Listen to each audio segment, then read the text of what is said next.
Parliament house के अंदर जो पकड़ धकड़ हुई, पार्लिमानी हिस्ट्री के अंदर ऐसे वाक़यात को स्याह दिन के तौर पर ही याद रखा जाता है। इसके ऊपर अपोजिशन वाले तो तकरीरें कर रहे हैं, आज बिलावल भुट्टो ने भी इसके ऊपर अच्छी बात की, लेकिन जो अयाज सादिक साहब का और प्राइम मिनिस्टर का रोल है वो अभी भी क्वेश्चनेबल है।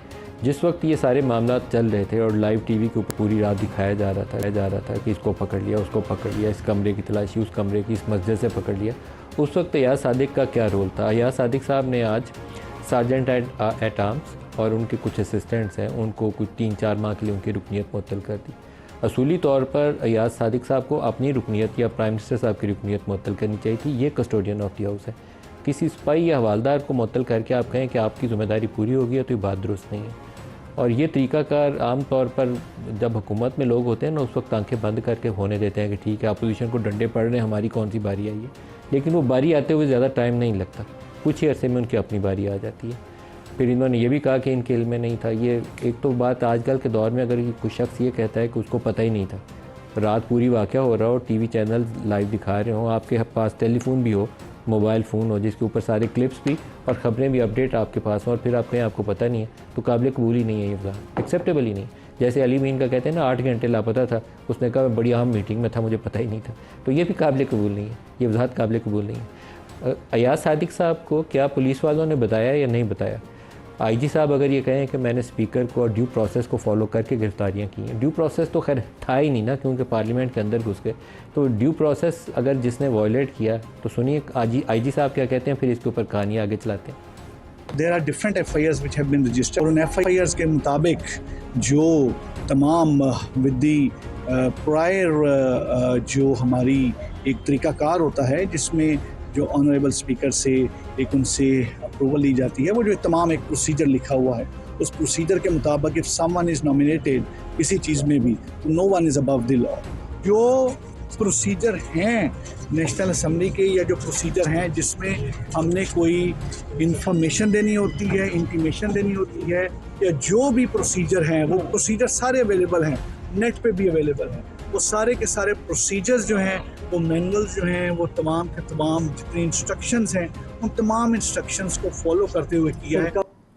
अब आईजी साहब कहते हैं कि तमाम जो प्रायर अप्रूवल्स दरकार हैं स्पीकर साहब समेत, और जो प्रोसीजर स्पीकर साहब का उन्होंने तज़किरा करके कहा वो सारी हमने हासिल की थी।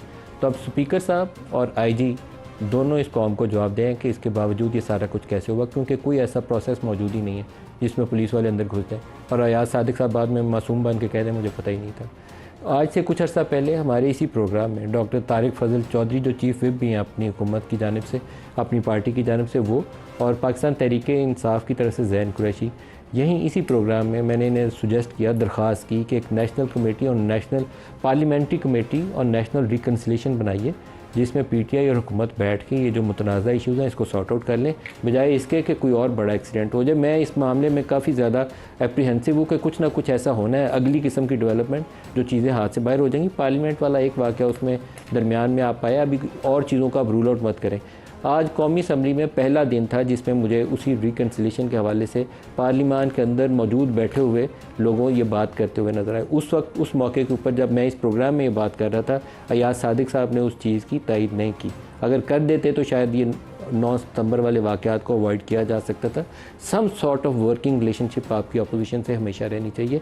अगर आप वो तरीका करें कि राना सनाउल्लाह पे 25 किलो हीरोइन उन्होंने डाली थी, मैं इसको पकड़ के अंदर कर दूं, तो फिर लगे ना एक दूसरे को मारने के लिए, आप जीतेगा आप दोनों में से कोई भी नहीं।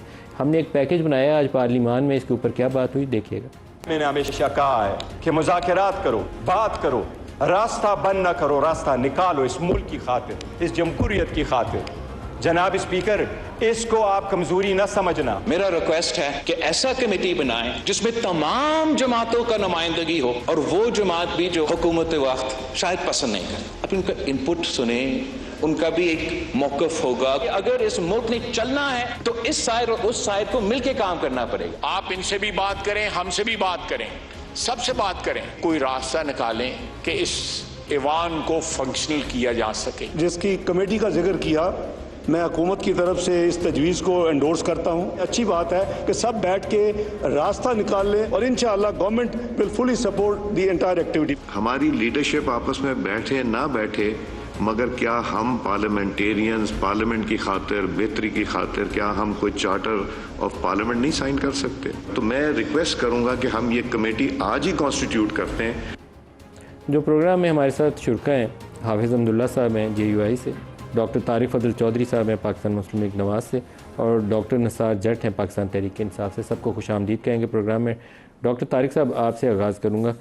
क्या अभी ये तय हो पाया है कि पार्लियामेंट के अंदर घुसने की पुलिस वालों को किसने इजाज़त दी थी? बिस्मिल्लाहिर्रहमानिर्रहीम। मलिक साहब, गुजारिश ये है कि कल जो इंसिडेंस हुआ उस हवाले से आज जो पार्लियामान में गुफ्तगू हुई, आप ये देखें कि जो ट्रेजरी बेंचेज़ हैं हुकूमत के, जो हमारे सीनियर तरीन मेम्बरान हैं, ख्वाजा आसिफ साहब हैं, और उसके अलावा जिन सीनियर्स ने बात की, आज सागडार साहब तशरीफ़ फरमा थे, बिलावल साहब थे, किसी ने भी कल के इस अमल को सराहा नहीं है कि बहुत कोई अच्छा अमल हो गया। ख्वाजा साहब की पहली तकरीर दुरुस्त नहीं थी, वो तो जस्टिफाई कर रहे थे कि आपने जो कुछ किया है 9 मई को, उसके बाद आपके साथ ये कुछ होना चाहिए।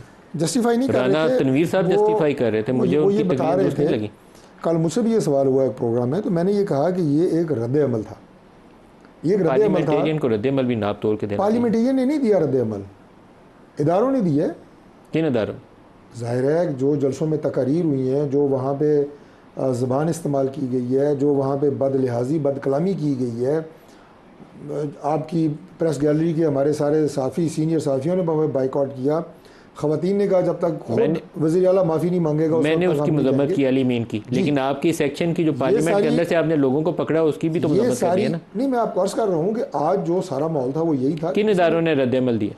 पुलिस ने, जिनका काम है ये सारी FIRs पुलिस खुद से जाके पकड़ती? नहीं, पुलिस का दिल आता है अचानक जाके पकड़ लेती पार्लियामेंट के अंदर से। नहीं, देखिए पुलिस ने ज़ाहिर है अपना काम करना था।